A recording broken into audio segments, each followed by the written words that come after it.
Соорунга умрага жолдомо деп соорун берип жатышат, ал кандай болот? Жакшы болот. Умрада ошол байге сайган адам кимде ким учукса умрага барсын деген, умрага таргип, бул жакшы.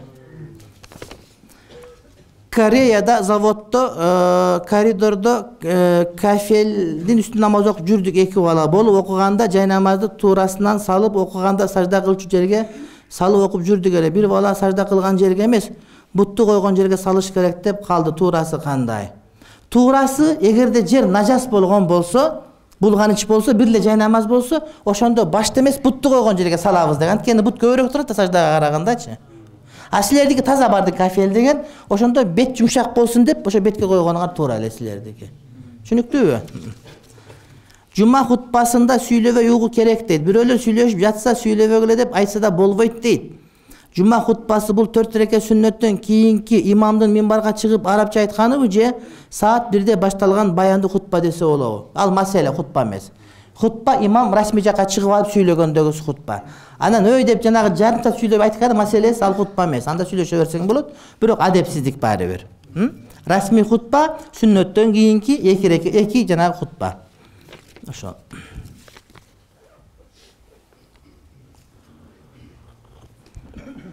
Үй бүлөмдө бир эле мен намаз окуйм. Бүгүн улан сабакта эмнени сурашты эле, айтып коелу аялдар. Устол үстө турат, алып кеп берсеңер. Сураныч бар болчу. Эмне айт? Урматтуу бир туугандар, эме түшүнүк берейин, туура айттыңыз. Экинчи аялы барлар, 2 аялы барлар кээде келип алып, биринчи аялына салыштырып, экинчи аялды сен андай эмесин, тигиндей эмесин деп айта берет дейт да. Ошол туура эмес. Салыштырбаш керек. Кээде кээ бир адамдар биринчи экинчиге салыштыра берет. Андай болбош керек. Ар бир адам өзүнчө аалам, өзүнчө дүнүйө. Ал мантынын жакшыла сен манты кыла албайсың, ал деген үйдө шыпа сен шыпыра албайсың, анын чачы сен чачың мындай. Аны сен тандап алгансың. Ошого аны айтканы туура эмес сеники, адилетсиздик бул деген. Ар бир аял өзүнчө аалам, өзүнчө дүнүйө. Ошон үчүн ал жерге барганда бул жөнүндө сөз болбош керек, бул жерде тигил жөнүндө сөз болбош керек. Аялдарды кемситкен шарият боюнча туура эмес. Ошону айт деп менден суранышат кээде мастураттар. Ошого эсиңерден чыгарбагыла. Илим алып аткан адамдарсыңар. Күн өтүп атат. Эртең кыяматка жакындай беребиз. Анан барганда сурак каттуу болуп калат. Ошон үчүн адилеттүү болуш деген ар бирде жакшы мамиле кылуу керек деген сөз, урматтуу бир тууганым. Салыштырып сен андайсың, мындайсың, бул мындай деген туура эмес. Үй бүлөдө бир эле мен намаз окуйм. Атам багымдат менен жума намазды эле окуйт. Апам багымдат окуйт, бирок бекем эмес. Аларга ар намазда дуа кылам, атенен бир туугандарым, досторум намаз окуп калсын деп. Алар бейгапар бул дүйнөдөн өтүп кетеби, бейиштик болбой калабы деп корком, качан динге келет деп кыжаалатмын. Канткени алар намаз окушат, дубадан калба, даватка чыгарганга аракет кыл, анан колуңан келсе үйгө жамаат тосконго аракет кыл, ошолордон береке болот иншалла. Жамаат тосконго аракет кылыш керек. Бирок алар деле кире койбойт, сен үйүңө чуркап барып эле. Жамаатка чыккан болуш керек, палан түгүн деген шарттары бар. Ошого эптеп кошоматтанып отуруп алып чыгып алсаң, анан бардык ордуна келе берет. Устаз Лейлеке, Коргон Катыранга качан келесиз? Биз сизди күтүп атабыз дейт. 22-си биз Исфанага учабыз. 22, 23, 24 эрте менен Лейлек районунда болобуз. 3-4 жерде. Сүлүктү, Исфана, анан Катыран, анан дагы эмне деген жерлерде болобуз. Кулунду. Андан кийин ошол күн Ошко кайтып келебиз. Эртеси 24 Лейлекте, кечинде Ошко келип, 25 Өзгөндө болобуз. Анан 26 эрте менен Жалал Абадта мечит ачылат, анан түштө жума болот. Анан ошо 20 кечинде кайра Бишкекке кайтып келебиз. Даватыбыз 5 күндүк дават болот иншалла. Анан кошумча маалымат берилет. Кайсыл жерде кандай учурда кандай сабак болот деп иншалла Лейлеке. Кудай буйруса Рамазан айы келе жатат, иншалла орозо кармайын деген, бирок жумушумда тамеки, кальян чеккен кабинкаларга кирип калам, официант болуп иштейм, орозо кечке эч ким каршы эмес, бирок жагымсыздыктар болуп жатат. Азыр эле киргенде чыдабай бат-баттан чыгып кетем, эмне кылсам болот? Кантип кармасам болот? Чоң рахмат дейт. Бат-баттан чыгып кетип кармай бересиң. Эмне кылыш керек эми ошого? Адамда чекпей калат иншалла. Анткени шайтандардын чоңу байланып калат да, майдалары эле калып калат. Ошого көрөсүң, чекпей калат иншалла. Тамакка келгендер да аз болуп каласың, Ажым суроом төмөндөгүчө. Эгерде кой ооруп атса, аны соем деп атканда жаны чыгып кетсе, Анан бир нече убакыттан кийин сойсоң кан чыкса халал болобу дейт. Эгерде кан, жылуу кан чыкса, демек толук өлө элек болчу деген сөз келип чыгат дейт. Жүнү титиреп кетсе, бутун бир серпип алса, же кыр деген үн чыгып кетсе, же жылуу кан чыкса дейт, анда бул деген өлө элек деп айтышат, урматтуу бир тууганым, адал болот да. Эми жатат мындай ооруп калды, бирок өлө элек жаны чыккан эмес. Бисмиллахир-рахманир-рахим. Аял киши сапарга чыгууда махрам менен чыгуу керек дегенсиз. 3 күндүк же 1 күндүк жол болсо деп. Бирок илгери төө менен 3 күн жол жүрсө, азыр машина, самолет дегени бар, 1 күндө жетебиз. Азыр учурда Оштон Бишкекке чыкса, машинадан махрам менен чыгуусу керекпи? Ооба. Бизге убакыт эмес, аралык эсептелет да. 90 километрден ашык 3 күнчүлүк болот. Эгерде шаардын сырты 30 километр. 30 километрге Токмокко барса деле, анда махрам керек деген сөз болот, өзүнчө барсачы. Бишкекке машина менен чыкса, махрам керек. Оштон Бишкекке махрам керек болот, жөн болбойт. Илим алам 2-3 жылдан бери, кээде окууга кызыкпай калам, кээде аябай киришип кетем. Жалкоолугум кармап калат, эмне кылууга буйрмаксыз дейт. Дароо таарат алып, 2 рекат намаз окудадан сураш керек. Чарчасаңыз бир аз уктап алыш керек, ушу кайрыланта бересиз. Көп тамак жеп алсаң да окугуң келбей калат, азыраак жеш керек, ушу. Азирети Алинин халифалык мезгилинде Али менен Айша Талха сахабалар ортосунда уруш чыгып салгылашуу болот, негизи эки. Булар боюнча сирадан сабакта келгенде окуйбуз иншалла. Анткени сахабалардын ортосундагы маселеге киришүү ыйманга кеде доо кетирип коет. Азыркы күндөгү тест татын жасалган тамактарга кандай KFC, Тиматинин жаңачылган бургерлери, буларды халал деп айтышып атат, атпай эле айтып атат, муфтий бар дейт, адал деп айтты. Анан эми дагы эмне далил керек? Мыктыбек Арстанбек агай текшерип берсин дейт.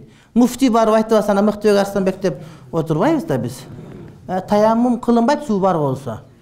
Номер 1 молдо муфтий айтып атса болду, барып жей бересиңер. Эгер көңүлүңө тартып атса эле. Фастфудтар мага жакпайт, бул деген аш болуу аз болот. Кадимки шорпу ашка жетпейт, урматтуу бир тууганым. Анан бирок жегиси келип атат, адал деп айтып аткан болсо, жесе болот. Бирок кече сөз чыгып кетти. Адам өтө көп жегенден халалет жеткирип аткандар мүмкүнчүлүк жетпей калып, көрүнгөн жерден алып аткан имиш деген сөз дагы чыгып кетти кээ бир жерлерден. Эми бул жанагы жөн эле башка гамбургер саткандар атайын мындай реклама кылып койду, антиреклама билбейм. Ыктымалы бар. Мадина Ислам университети жөнүндө сурайын дедим элем. Ошол боюнча кененирээк айтып бере аласызбы? Жана кайсы университеттерди? Мен Иорданиядагы доктор Салах окуп аткан, иштеп аткан университетти сунуш кылам. Ошоко балдар кетип атышат. Анан Таки Усманийин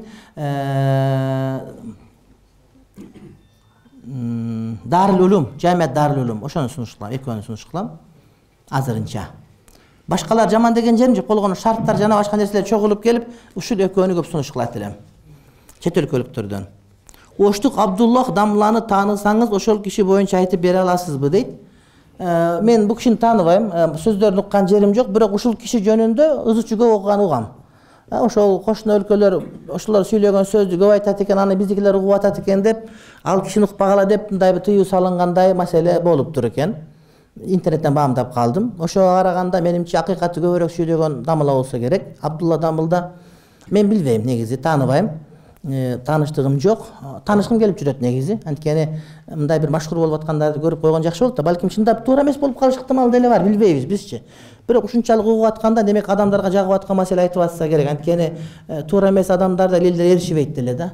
Эришибейт деле. Билбейм. Менин ден соолугума байланыштуу орозо кармай албай окшойм. Операция болгон элем, врачы менен кеңеше элекмин. Эгер кармай албай калсам, кийин күнүнө күн тутуп берем. Ооба, күнгө тутуп бересиз. Күнүнө күн тутуп бересиз. Кафара жок. Теологияда кыздар балдар аралашып окуйт, анан даже физкультурада дагы дейт. Анан жөн сабактарды аралашып окуса түшүнүктүү, бучка туруп окуй бересиң дейт да, макул дейсиң. Бирок физкультура аралашкан жаман экен дейт. Бул боюнча мен ошо теология факультеттерине алымдар кеңештен катча жөнөткөнгө аракет кылам. Кантке менен дин окутуп атасыңар, ошого физкультураны бөлүп окуткула же кыздарды бошоткула физкультурадан депчи. Бул туура эмес. Физкультурада аралашып окуган жакшы эмес деп ойлойт элем мен. Ошого фитнеске барганда аялдар жолукчан болсо деле аралашкан болбойт эркектерге. Анткени кыймылдап, башка кылып минти көрсөтөт. Анан тренерлер эркектер барып керилип ушинтип анан кийин кармап берсе, анан булар барып башыккан болуп жолук менен минтип алганы болбойт да. Аял аралашпаш, эркек аралашпаш керек. Жолукчан болуш керек аякта. Фитнеске барган аялдар, жалаң аялдарыбыз жалаңачтанган болбойт.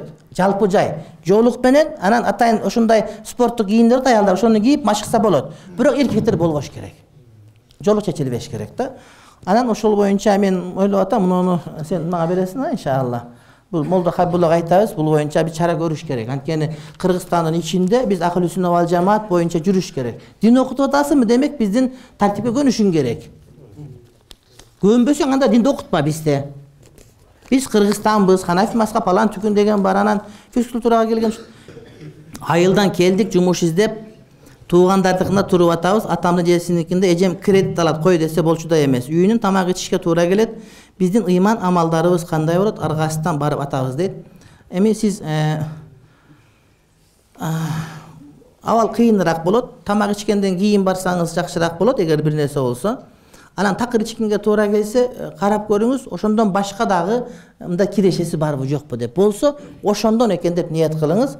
Же сиз дагы кед үйгө бир нерсе апарып берип, же эжеңиздин колуна тыйын берип, ушу анча-мынча бир нерсе көтөрүп келейин да, анан бирок эмне экенин билбей атам, ушуга продукт алып койсоңуздар деп акча берип койсоң, ошону сатып алган болосуң дагы маселе кыйла жеңилирээк болот.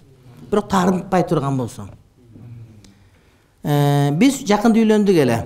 Кайын атам айтты эле, кызым махырды сураш керек эле, өзү сурай албайт, канча бере алсаңар алып келе бергиле деп кыйналбай.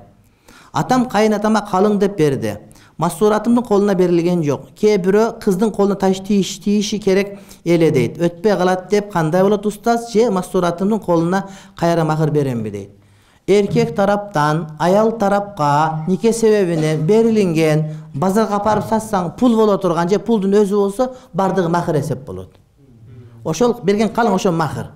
Анан атасы кызына береби бербейби, кыздын вакили алды өзү жооп берет. Бирок ал деген жок деген 4 төшө жасап берген, сага сеп кылып бергендир да. Ошону жасап кызга кайра берип атат деген сөз да. Ошон үчүн сеп кыздын өзүнүн мүлкү менчиги, аны бирөө талашкан укугу жок. Ажырашып кет септи мага бересиң деп аткан бул акмакчылык. Башка мас тартканды унутуп калыппы, эмне кылам дейт, тартып коесуң, кайра тарта албайсың. Бирок башка мас тартпай дарат алып туруп намаз окуп алса, намаз өткөн жок. Башка тарат алып мас тартып намаз окушуң керек. Анткени мас тарткан бул парз болот. Парз аткарылбаса дарат өтпөйт, дарат жок, намаз жок деген сөз. Эсеп үйдүн ачкычын тишин сындырып салып көргөн ачылбайт. Анан кантип ачтым деп кыялдана бересиң, эмне кыласың? Дарат алган кумганын оозу ачык болуп, дарат алып учурда колдон беттен суу чачырап, ичине түшсө даратка жарайбы? Жарай берет. Анткени денеден чачыраган суу таза кылуучу эмес, бирок таза. Tahir gayri mutahhir ziyan tiyбейт.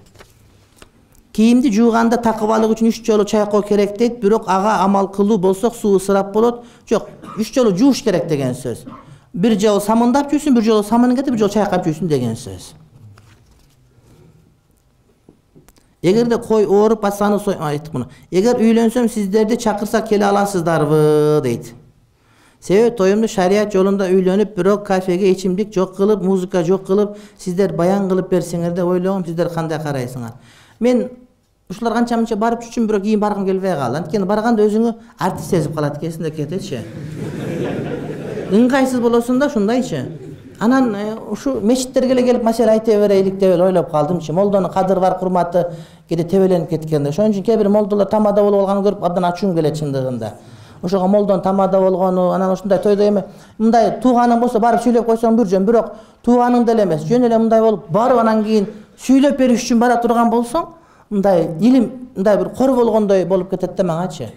Илимдин өзүнүн орду бар. Имам Малик жолдо кетип атса бирөө маселе сураса, токто деп ээрчитип келип, селдесин ороп, бакурду жаңылгып күйгүзүп, сурманы коюп, атырды коюп, отуруп алып туруп айт эме дейт экен да.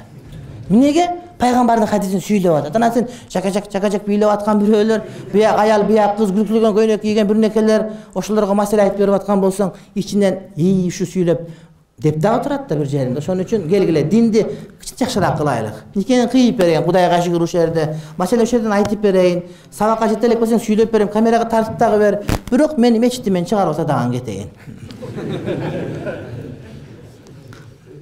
Эгерде чоң акыбал себептүү карызга батып, ошону төлөш үчүн процент алса, алган акчаны толук эле карызга берип салса, өзү пайдаланбай, кийинки таап аткан адал иштеп акчасы арам болобу же кандай? Ошол таап аткан акчасынан процент төлөйт. Оор суроо, бирок айтканга туура келет. Эгерде толук берип салып, кийин акча тапкан акчаңыз арам болуп эсептелет, адал боло берет. Бирок процент алган үчүн ага жооп бересиз. Бирок процент алган үчүн кийинки акчаңыз арам болуп калат. Айтат да мен процент алып туруп, дароо барын карызга берип койдум дейт. Анан процент акча менен төлөп атам. Тапкан акчам адал боло берет. Бирок алганың үчүн ошого күнөөкөр болосуң деген сөз да. Ооба. Апам арабча билбейт, аялым арабча билет. Аялыма, апама имам болсо болобу? Аялдар бири-бири имам болбой эле жөн эле окуган жакшы, макру болот. Бирок апаңыз үйрөнөт эле намазды билбей атам десе, анда кошулуп окуса бир үйрөнгөн өзүнчө окусун деген сөз. Аялдардын жамаат окугандыгы макру. Сизге талак маселеси боюнча жолугайын дегем, качан жолуксам болот дейт. Биз телефон чалабыз. Талак боюнча муфтият жооп берет, биз жооп бербей калганбыз. Кудайга миң мертебе шүгүр. Ошондой болуп калган абал азыр. Арманы? Шат окубайчы керек экен же? Окуп кое берейинчи, ата келип калыптыр. Тез окуйм менчи. 1 саатта канча бет окуп чыктайм? Устаз менин бере турган суроом деле жок, балким армандыр. Ошону угуп коюңуз сураныч. Айтайын дегеним, устаз эмнеге мусулмандар кыйналып жатабыз? Кордолуп жатабыз. Эмнеге биз ушуларга ооз ачып карап турабыз? Азыркы кезде мусулмандын укугун тебелегенде башка элдин укугу тебеленген жок. Интернетте, ТВда, гезит журналдарда баары исламга каршы маалымат. Сирия, Ливия, Египет, Палестинаны талкалап бүтүштү. Афганистанды нашага уулап өлтүрүп жатышат. Орто Азия болсо Россиянын алдында эмне десе ошону кылып бүжүрөйүп олтурабыз. Неге биз мындай акыбалдабыз? Айтайын дегеним, устаз жандуу аракет кылып мусулман үммөтүн көтөрбөйлүбү, устаз? Өзүбүздүн Кыргызстанда эле элдин 80% мусулман болгонуна карабастан, ошол 20% деп шариятыбыз, пайгамбарыбызды, Кураныбызды тебелеттирип жатабыз же президент окубады, намаз окуганына карабай дейт. Оңбоду дейт. Мен эшикке чыгып элдерди жардырып сойгула дебейм. Жөн гана чечкиндүү кадам баштап динибизди жайылсак деген эле оюм. Мисал, аялдарга, башка эркектерге башка коомдук транспорт, чындыкты айкын айткан телевидение, ислам шариятына туура келген экономикалык система, айыл кыштактарда медреселер, мектеп ордуна өтүп сапаттуу билим бериси устаз сөзүмө ачууланбаңыз дейт. Ачууланбаңыз, бул ой максат сиз дин да, менин да, элдин да жүрөгүндө жүргөн аруу кыял. Эмне үчүн биз ушундай жашоого умтулбайбыз? Эгер сиз Алла үчүн ислам динин бекем деген эр азаматтарды топ чечкиндүү кадамдарга барсаңыз, артыңызда Кыргызстандын 80% сиз менен. Садыр Жапаровду келсеңиз күтүп алабыз, 10 миң десем, 10 адам, 100 адам чыкты. Күтүп алабыз дейт, бардыгы жайдан учуруштар көп да. Анан жарга келип учуп келсең, карасаң эч ким жок аркаңда. Шундай эмес, урматтуу бир туугандар. Азыр Бабанов келет экен, деп атат, келсе бири деле тосуп албайт. Качып кетет бардыгы. Садыр Жапаров окуп аттыгы интернетте кандай болчу? 100 миң адам тосот деп ойлоп атышкан. Келсе 1000 адам жарым өзүнүн туугандары. Президент гумандуу экен да апасына Куран окуганга уруксат берди, барып келди мисалы үчүн.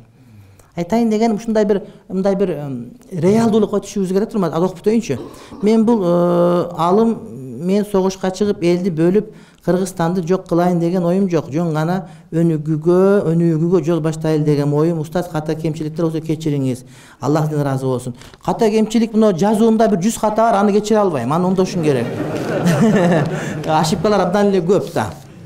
Анан эми мен бир айткан сөзүм бар илгеричи. Бирөө айтат, мен экинчи ай алсам болобу деп. Анан катасында 8 ката бар экен. Мен айттым, сен 8 катасы бар, жөн эле ката кетирип коесуң экинчи катын алганда. Ошону алба сен. Тага болбойт дегем да. Анан сыңарындай бир тууганым, мына карачы, ошибкалар бар. 10 жыл окуган, мектепте окуган ошибка ушундай. Анан эртең кантип сага окшогон, мага окшогондо чаласаттар чогулуп алып, динибизди туура амал кыла алабыз деп ойлойсуң. Мен ишене албайм ушул нерсеге. Бул биринчи. Экинчи маселе, кече жуманы уксаңар жакшы болот, жуманын хутбасын шүгүр боюнча. Бизде Кудайга миң мертебе шүгүр. Эгерде динди туура түшүнө турган болсок, дин бизде өтө туура жолдо кетип атат, урматтуу бир тууганым. Sen birinci klaska barıp öyle kaçan Pifagor'un teoremasını okuyayım dep sorap atasın da, sen 1'di oku, 2'ni oku, 3'tü oku, 4'tü oku, jalpı mektepten çık ortonçu klasslarga, anan Pifagorga da gelesin bir günü. Düşünөсүң мен Кудай берет. Ошон үчүн урматтуу бир тууган, шашылыштын кереги жок. Жеке менин өзүмдүн алган илимимдин натыйжасында мен өзүм бизде бардыгы туура жолдо кетип атат деп түшүнөт элем. Бирок молдолорубуздан жалкоолук бар, көптөрү сабак кылышпай атат, алар албетте кыяматта жооп берет. Бирок элдин өсүшү бул Кудайга миң мертебе шүгүр. Биздик ошо элдердин саны, мусулмандардын сапаты мындай бир багытта өсүп аткандагысы өтө жакшы. Кээ бир жерлерде ислам өсүп өнүгөт, бирок аларда радикалдык ислам өсүп өнүгөт да, мындай радикалдык деп айтылган мындай бир мындай саясатташып кеткен. Бизде Кудайга миң мертебе шүгүр жакшы жолдо кетип атат. Ушул калыпта кеткендигине биз сүйүнүшүбүз керек. Эми мен деле мындай бир жанагы сөз тийип кетпесин, көз тийип кетпесин деп жанагы балаң асырагандай мен деле ошол исламды асырагым келет. Ошон үчүн көп нерсени ачык айткым келбейт. Бирок чындыгында бизде Кудайга миң мертебе шүгүр. Даават Кудайга миң мертебе шүгүр. Дин Кудайга шүгүр, илим шүгүр, мечит шүгүр, Кудайга шүгүр. Мына кайра мечиттер ачылып атат. Миң мертебе шүгүр деш керек. Эгерде шүгүр айтса Кудайым жакшылык берет. Азыр ошол мүмкүнчүлүктү пайдаланып даават кылып алуу керек, илим алуу керек, динди жайылтуу керек, жана эң эле шүгүр айтуу керек болот. Ошондо бардык ордуна келет иншалла. Амин. ربنا آتنا في الدنيا حسنة وفي الآخرة حسنة وقنا عذاب النار. Кудай Таалам жакшылык оомат берсин. Кудай Таалам ушул жакшылыгыбызды өзүгө насип кылып, шүгүр менен ошону сактап калганды Кудай Таалам насип кылган болсун. Ошону көбөйткөндү шүгүр менен Кудайым бизге насип кылган болсун. Кудай Таалам оомат берсин, шерменде кылбасын. Кудай Таалам элибизге тынччылык, аманчылык, токчулук берген болсун. Rabbana atina fid dunya hasana ve fil ahireti hasana ve qina azabennar. Amin. Bir rahmetika erhamer rahim.